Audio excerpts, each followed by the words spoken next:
Wondering what you should expect during a window replacement project on your Gloucester County home? Ameritech Services knows.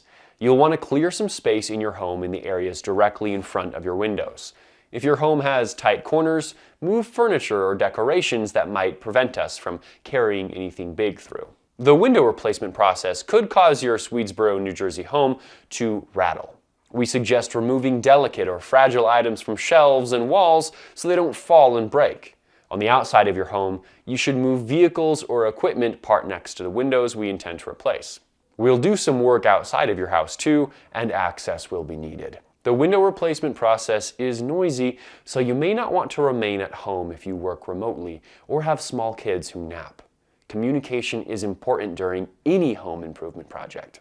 You can provide us with your phone number and the best times to contact you if we need to, so you don't feel obligated to remain at home during the project. If you're ready for a window replacement in Swedesboro, New Jersey, call Ameritech Services at 856-418-1029 to get started.